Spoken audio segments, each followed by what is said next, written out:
I want to talk briefly about something going on in Poland. Now, I've mentioned before, there are a number of epicenters of nationalism of different kinds, as well as anti-Semitism, which often go very much together in Europe. Poland, sadly, is one of those places. And I want to tell you about what's been going on there. Death to Jews was being chanted by Polish nationalists at a rally during which they were burning books about Jews in Poland.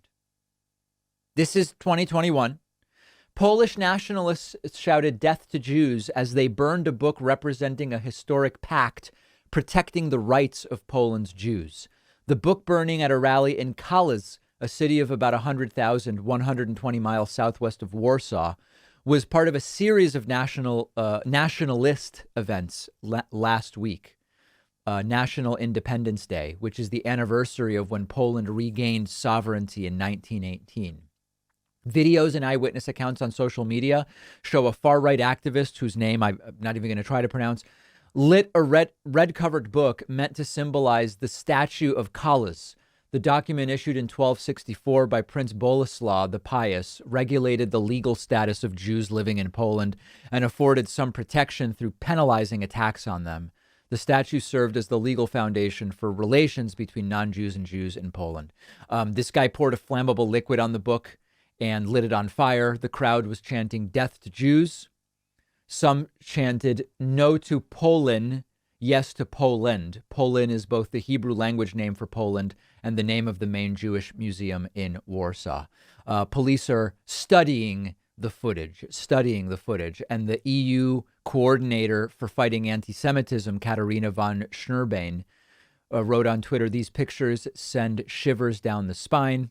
Other large nationalist events also taking place in Poland. You know, it's really sad to me what's going on in Poland. As I think mentioned before, my family, Jews from Eastern Europe, coming from really two main places: Ukraine on my dad's side, and Poland and Romania on my mom's side. My grandfather was actually born in Poland, fled Poland when he was 5 in 1929 to Argentina.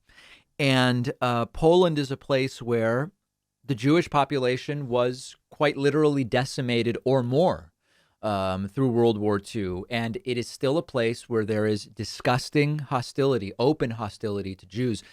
There's this crazy story I may have told before. A few years ago, when my dad had a conference in Poland, he was walking around I forget what city it was in, but there were some sort of notable homes in which I think it was like Jews were hidden during the Holocaust or something like that. You know, notable places, and it's a place where tour groups go.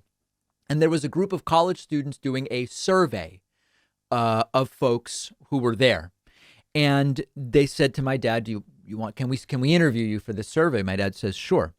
And one of the questions is, how much would you be bothered if Jews moved in next door to you? And the options were a little bit, a moderate amount, a lot, and I would move out because it would bother me so much. And my dad pointed out, you know, with the language barrier to some degree that existed there, everybody trying to speak English, why isn't it an option that I might not be bothered at all by Jews moving in next to me? It's sort of a strange absence of an option. And it sort of struck the interviewers as like, oh yeah, maybe that should be an option. It didn't even occur to us that maybe that's a reasonable option. So even like, this is an example of how this was not presumably an overtly anti-Semitic study that was being done, but the absence of I wouldn't be bothered if Jews moved in next door was very strange. And there's kind of this underlying thing that's still there, entrenched in some way in parts of Poland. So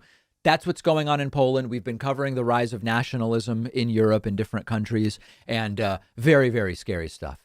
You can find me on Twitter at @dpacman. We're going to take a quick break and be right back after this.